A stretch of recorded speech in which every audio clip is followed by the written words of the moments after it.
In the opening segment of the story, Reginald, Reggie, Dubosi immediately pulls the reader into a world of suburban absurdity and class warfare, except instead of typical neighborhood squabbles, he finds himself at odds with the rigid, sanitized world of the Willow Creek Estates HOA.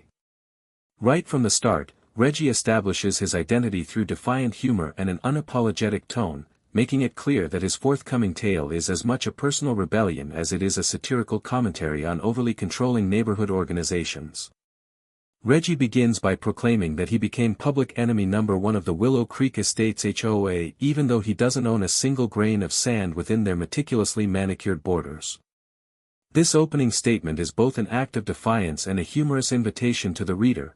He is the disruptive outsider in a world where conformity is worshipped. The mention of being at odds with the HOA sets up the central conflict. A clash between an individual's free-spirited, unorthodox lifestyle and the oppressive uniformity enforced by the homeowners association. Central to this conflict is the figure of Brenda Higginbotham, introduced in Part 1 as the president of the HOA. Brenda is not portrayed as a typical administrator, she is depicted with a surreal, almost caricature-like quality. Her appearance, blonde buff hair that defies gravity, and her formidable sense of entitlement are highlighted, setting her up as the epitome of what Reggie sees as the arrogant, overbearing leadership that perpetuates the restrictive environment of Willow Creek Estates. Brenda's personality is not merely annoying, it's exaggerated to the point that she almost becomes a symbol of the extremist attitudes that can come to define certain bureaucratic institutions. This immediately establishes a David versus Goliath dynamic between the freewheeling Reggie and the oppressive regime represented by the HOA and its president. Reggie's introduction of his own living situation further deepens the contrast between himself and the entrenched culture of Willow Creek Estates. He lives in a modest, perfectly respectable bungalow on Elderwood Lane, an environment depicted as quiet and relatable, inhabited mostly by retirees tending to their roses and fussing over community details. In contrast, the Willow Creek Estates are painted as a bastion of bland uniformity, where large McMansions with identical three-car garages stand as monuments to mediocrity and conformity. By emphasizing his own humble abode and unpretentious lifestyle, Reggie not only underscores his outsider status but also elevates his garage, a space that houses his cherished vintage Triumph motorcycle and a collection of power tools, to the status of a personal sanctuary. His garage is not just a storage space but a symbol of his creative individuality and resistance to the homogenizing forces of suburban life. By the end of Part 1, the tone is unmistakably irreverent. Reggie's defiant humor sets the stage for the narrative to unfold in a series of escalating pranks and rebellious acts against the oppressive aesthetics and rules of the HOA. His introduction is not merely a recounting of events, it is a deliberate, tongue-in-cheek challenge to the absurd rigidity of suburban perfection. In doing so, he invites the reader to join him on a journey that promises both conflict and comedy, a battle waged with wit, wildflowers, and, eventually, a touch of poetic justice, all aimed at toppling the meticulously maintained order of Willow Creek Estates. I live on Elderwood Lane in a modest, perfectly respectable bungalow, an unpretentious haven tucked away on a quiet street where retirees spend their days tending to immaculate rose bushes and grumbling about skateboard-riding teenagers passing by. For me, Elderwood Lane is more than just an address, it's a statement of authenticity. My home is simple, yet it is filled with character. I cherish every dent and scratch that tells a story of independence, and nothing could be further from the sterile perfection of the Willow Creek Estates. In stark contrast, Willow Creek Estates lies just beyond the line, a bastion of homogeneity built on an obsession with aesthetics. There, a row of beige McMansions stands like identical monuments, each boasting a gleaming three-car garage and a lawn manicured with almost military precision. Every blade of grass seems to be measured, and every live, laugh, love sign might as well be inscribed in Latin for all its pretension. This neighborhood is dedicated to a collective image of opulence and order, a place where even the smallest deviation from the script is met with severe disapproval. The heart of my home, however, is my garage. It is nothing short of a sanctuary. A chaotic, grease-smeared atelier where my vintage Triumph motorcycle rests proudly alongside a collection of dusty power tools and spare parts assembled over years of tinkering. To me, this garage represents freedom, a personal space where I can escape the absurdities of a world dictated by rigid societal norms. Every creak of the well-worn door, every oil stain on the concrete floor, is a testament to an unfiltered life, free from the suffocating strictness that defines the affluent realms of Willow Creek. Even as I appreciate the understated beauty of my surroundings, I cannot ignore the creeping influence of uniformity that seems to be encroaching on our community. It is this clash of aesthetics, the raw, lived-in character of my humble abode versus the sanitized perfection of Willow Creek Estates, that sets the stage for the inevitable conflict. I am fully aware that my unorthodox approach to home improvement and vehicle storage might be considered an eyesore by those with a predisposition for immaculate order. Yet, every time I step into my garage, I feel a surge of pride for preserving a piece of authenticity that the world so desperately needs. Late one sweltering Tuesday afternoon, while I was engaged in the delicate art of adjusting the carburetor on my prized Triumph, the unmistakable hum of disapproval disrupted my routine. I had just wiped the grease from my hands and was humming along to an old blues tune when I noticed an unfamiliar car pull into my driveway. My heart sank, not because of the interruption, but because I knew trouble was on the horizon. Within moments, I would come face to face with the very embodiment of community overreach, Brenda Higginbotham, the imposing president of the Willow Creek Estates HOA. The contrast between my world and hers had never been starker. In my relaxed, lived-in space, every dent and scratch in my garage was celebrated as part of life's character. In hers, perfection was an absolute mandate. As I braced myself for the inevitable confrontation, I couldn't help but wonder if my unpretentious home would soon serve as the battleground for a war of wills between free expression and oppressive conformity. Little did I know, that fateful encounter was only the first act in a series of rebellious defiance. The afternoon sun beat down upon me as I prepared for what was coming, the reality of the situation melding with my own determined sense of pride. In that small haven of oil and machinery, I stood ready to defend not only my personal liberty, but also the chaotic beauty that defined my way of living, a beauty that the pristine lawns and overbearing edicts of Willow Creek Estates could never hope to replicate. Almost as soon as I resumed work on my treasured motorcycle's carburetor, a presence invaded the serenity of my driveway. I glanced up to see Brenda Higginbotham, looking every bit the personification of HOA excess. However, today her demeanor had a subtle twist. Her usual polished condescension was now mixed with an almost amused disdain as she squeezed into her charcoal-colored, battleship gray SUV. "Excuse me." Brenda's voice rang out, sharp and cutting through the afternoon heat. "I am Brenda Higginbotham, president of the Willow Creek Estates HOA, and I must say, your garage door is an absolute disgrace." I stood there, a bit taken aback by her sudden intrusion. "Reggie Dubosi," I replied with a measured calm, "I do admit I tend to leave the garage door open from time to time. It gets stuffy in there." I couldn't help but flash a wry smile as I glanced at my cluttered refuge. A space that housed my beloved Triumph, my collection of reliable power tools, and enough spare parts to spark conversations about passion for mechanics. Brenda's eyes narrowed, and her tone shifted to one of indignation. "It is not just about ventilation, Mr. Dubosi. Your open garage is a visual affront, a violation of the aesthetic harmony that Willow Creek Estate strives to maintain. Your property, although technically on Elderwood Lane, is adjacent to our community and is detracting from the overall property values here." Her words, delivered with the precise rigidity of someone who lived and breathed the rules of conformity, struck a nerve. "Ma'am, my garage is a work of art, a chaotic, greasy masterpiece.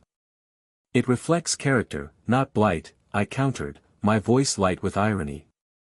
"After all, it is my personal sanctuary, a haven for my motorcycle and the tools of my trade." Brenda, ever the purveyor of order, was unyielding. "Your sanctuary is a nuisance, Mr. Dubosi.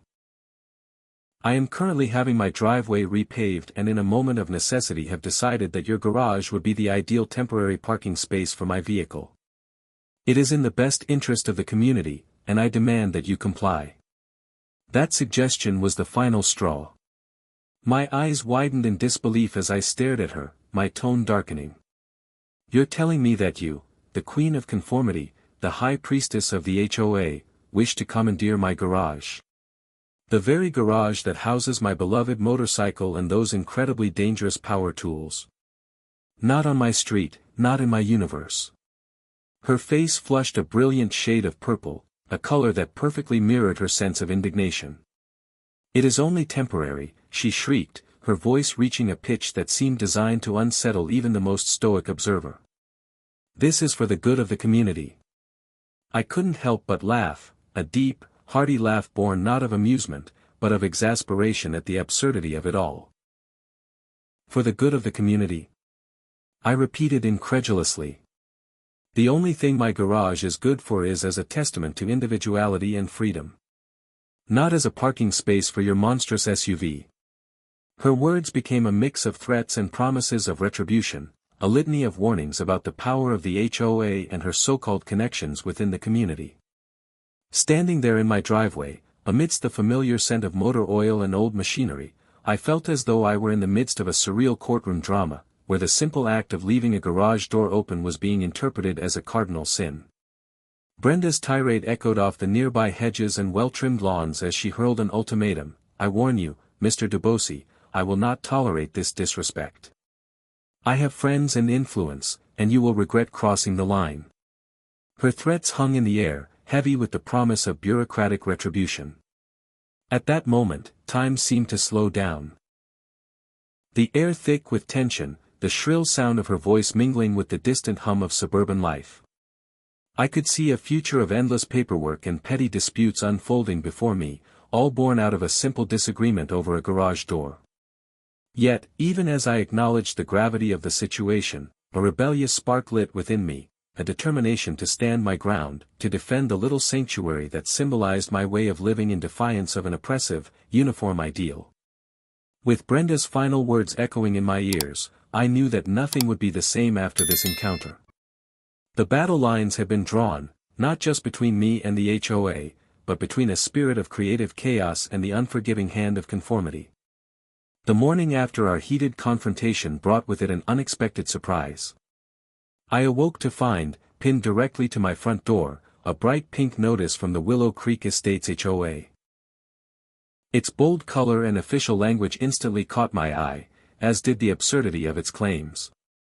The notice accused me, Reginald Dubosi, of violating several arcane bylaws, specifically citing Section 4, Paragraph 17, Subsection C, that ostensibly prohibited activities detrimental to the aesthetic harmony of the community. It went on to claim that my open garage constituted the operation of a non-compliant automotive repair facility and a visual nuisance. Threats of legal action loomed large, and it was all signed by none other than Brenda Higginbotham, the self-proclaimed guardian of neighborhood perfection. I stood there, the notice in my hand, and laughed so hard I nearly choked on my coffee.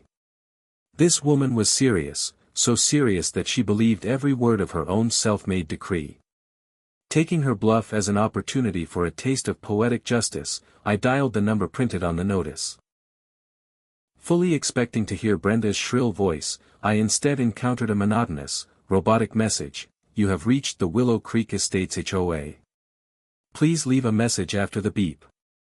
I cleared my throat and said, "Hi, this is Reginald Dubosi, the guy with the supposedly offensive garage. I received your notice, and I just wanted to say you can stick it where the sun don't shine." Without waiting for a response, I hung up, stifling a grin. I thought that would be the end of it, an absurd chapter closed with a dismissive phone call. Yet, I was soon proven wrong. Within hours, as I tinkered with yet another spare part in my garage, I heard the distant wail of sirens. A police car pulled up to my property, and 2 officers emerged. They approached me with cautious expressions, one asking, "Mr. Dubosi, we've received a complaint from Miss Brenda Higginbotham of the Willow Creek Estates HOA. She alleges that you are operating an illegal business on your property and disturbing the peace." I nearly burst out laughing. "An illegal business disturbing the peace?" I said, shaking my head.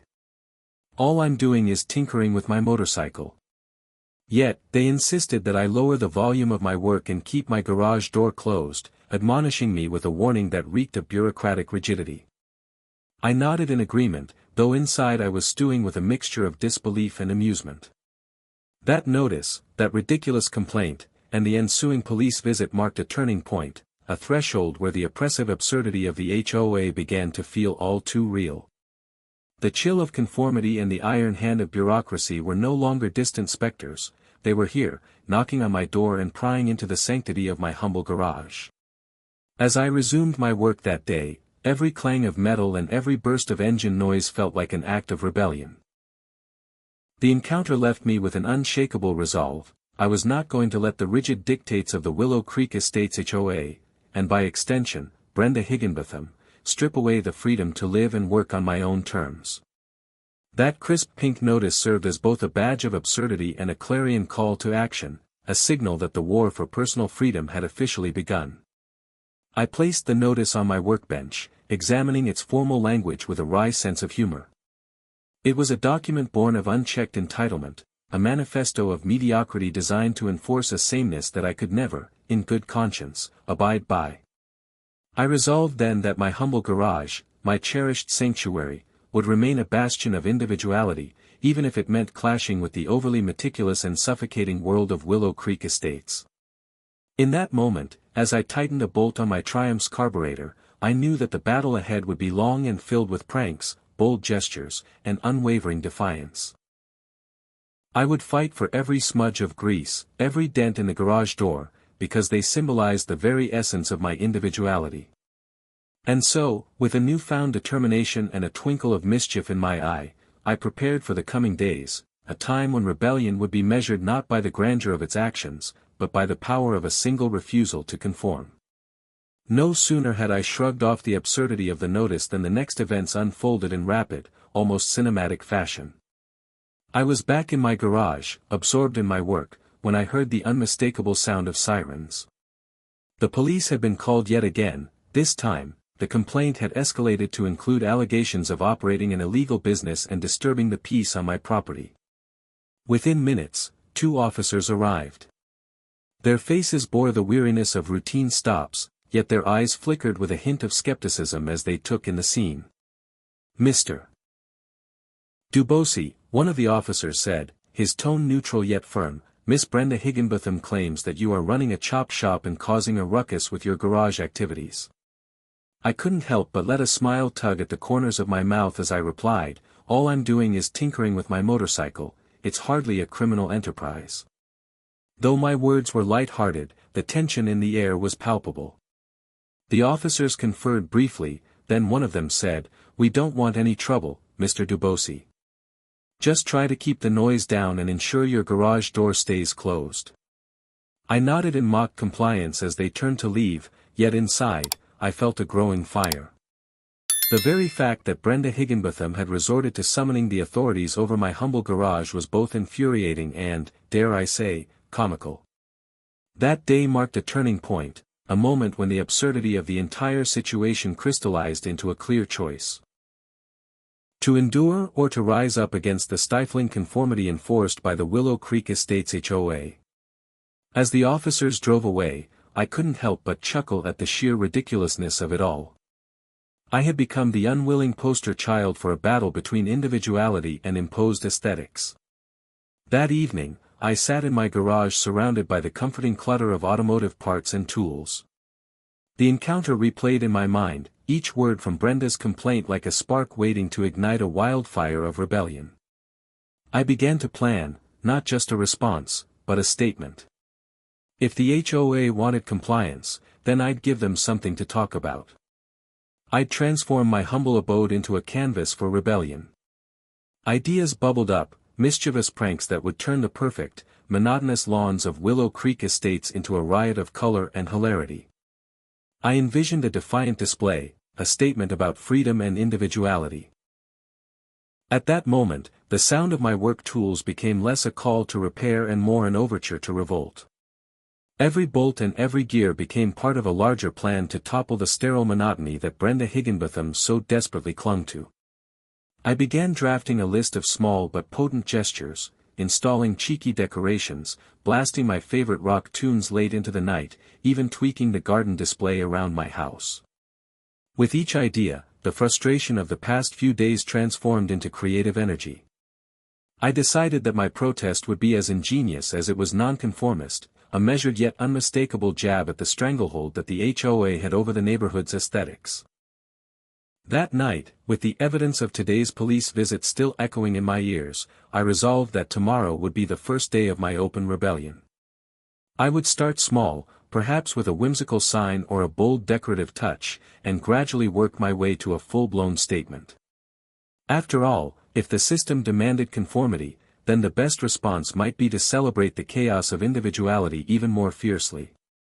The sirens, the notice, and the absurdity of it all had only hardened my resolve.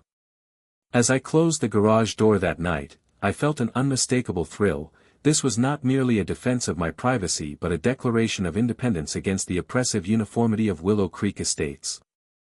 I smiled to myself, ready to embrace the coming days with a mix of humor, rebellion, and the unyielding determination to remain true to who I was. In the days that followed, the air around my bungalow seemed charged with anticipation. The sting of that bizarre police visit and the resentful tone of Brenda Higginbotham's notice had set something in motion. I realized that if I were to truly stand up against the rigid dictates of the Willow Creek Estates HOA, I would have to take my rebellion to a whole new level. My first act of defiance was spontaneous and bold. I headed to the local party store and purchased a giant inflatable flamingo, an outrageously bright, garishly pink specimen that instantly contrasted with the orderly, muted tones of the neighboring lawns. Carefully, I hoisted it into position right next to the property line that separated my humble home from the meticulously maintained lawns of Willow Creek Estates. The flamingo, bobbing cheerfully in the breeze, was an unmistakable challenge to anyone who insisted on the sanctity of bland conformity. The next day, as I returned from my morning coffee run, I noticed that my neighbors had begun to take notice. Some muttered disapprovingly, while others couldn't help but smile at the absurdity. But I wasn't content with a single symbol. Fueled by righteous indignation and a newfound creative spirit, I decided to escalate my protest. I scoured local thrift stores and garden centers until I found a collection of garden gnomes. But these were not the cute, cheery sort you'd expect. They were grotesque, off-kilter, and downright bizarre, with beady eyes and twisted expressions. I arranged them in a deliberate line facing directly toward Willow Creek Estates, as if they were a squadron of mischievous guardians flanking my front yard. To further punctuate my message, I began playing loud, pulsating music from a portable speaker set up discreetly near my entrance. The thumping beats disrupted the usual serene early morning silence and forced the residents of Willow Creek Estates to take notice of the vibrant chaos emanating from my property. Every time the music blared, I imagined Brenda Higginbotham's perfectly prim visage contorting with anger. As the days passed, my acts of defiance continued to mount. I experimented with subtle alterations, the sudden addition of stray, colorful details to the edges of my yard, unexpected splashes of paint on my front door, and even whimsical, hand-painted signs that cheekily questioned the notion of aesthetic harmony. It wasn't long before these deliberate disruptions evolved into a carefully orchestrated rebellion against uniformity and mediocrity. At night, when the neighborhood slept, I'd plan my next move with the precision of a master strategist. Each act of defiance was a small victory against a system designed to erase individuality. I found myself filled with a heady mixture of adrenaline and creative satisfaction. The thrill of standing up for personal freedom was unlike anything I'd ever experienced. The response from the community was mixed. While some neighbors grumbled in disapproval, others began to applaud the bright colors and bold statements that now punctuated an otherwise monotonous suburb. Whispers spread about the mysterious, rebellious figure on Elderwood Lane who dared to challenge the stern dictates of the Willow Creek Estates HOA. In a twist of fate, my small acts of insubordination started to inspire others, igniting a subtle yet unmistakable shift in the neighborhood's collective mood. Brenda Higginbotham, of course, was not amused. I would occasionally catch glimpses of her pacing in her immaculate front yard, her face etched with fury as she watched the changes unfold right before her eyes. Yet, while her indignation was palpable, she seemed increasingly outnumbered by the growing sense of liberation among the residents, those who had longed for a spark of authenticity in a sea of sameness. By the end of the week, I knew that the first salvo of my rebellion had been fired. Though I remained discreet, every note of the pulsing music, every inflated flamingo, and every offbeat garden gnome served as a rallying cry, a bold, unapologetic celebration of individuality over the sterile uniformity championed by the Willow Creek Estates HOA. I realized that this wasn't just about my garage or even my modest home, it was about challenging an entire system that stifled creativity and self-expression. With each passing day, my resolve grew stronger. I was no longer just Reginald Dubosi, a man tinkering with his motorcycle. I was a beacon of resistance, a living testament to the belief that even in a world ruled by rules and rigid aesthetics, one person's stubborn spirit could sow the seeds of change. As my rebellion continued to gain momentum, I knew it was time to take things one step further. The light-hearted pranks and subtle adjustments were fun, but I wanted to etch my defiance into the very fabric of the neighborhood psyche. I began to orchestrate a series of carefully planned mischiefs that would not only unsettle Brenda Higginbotham but also serve as a rallying point for others disillusioned by the rigid conformity of Willow Creek Estates. Late one evening, I hatched my most audacious plan yet. Remembering Brenda's notorious obsession with her pristine lawn, her crowning glory, I decided to transform it into a living canvas that defied her carefully cultivated order. I ventured into the local garden store, selecting a mixed bag of wildflower seeds in every conceivable hue. Under the cover of darkness, I crept silently across the property line and scattered the seeds with abandon, letting nature take its unpredictable course. In the days that followed, the results were nothing short of spectacular. Overnight, Brenda's meticulously manicured green expanse erupted into a riot of wild colors. Vivid blossoms and untamed greenery burst through the uniform turf, creating a chaotic, breathtakingly beautiful mosaic that starkly contrasted the otherwise bland surroundings. I watched with a sense of triumph as neighbors began capturing pictures of the transformation, their smartphones clicking in admiration of nature's unscripted brilliance. But I wasn't finished yet.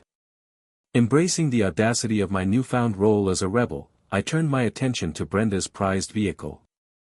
One fateful morning, as she prepared for one of her routine HOA meetings, I stealthily replaced all of her vehicle's hubcaps with bright pink flamingo ornaments. When Brenda's gray SUV emerged from her driveway the next day, it was unrecognizable, a rolling testament to the absurdity of her dictatorial reign. The sight of those ludicrous ornaments sent ripples of laughter through the neighborhood, and even some of her staunchest supporters couldn't help but smirk.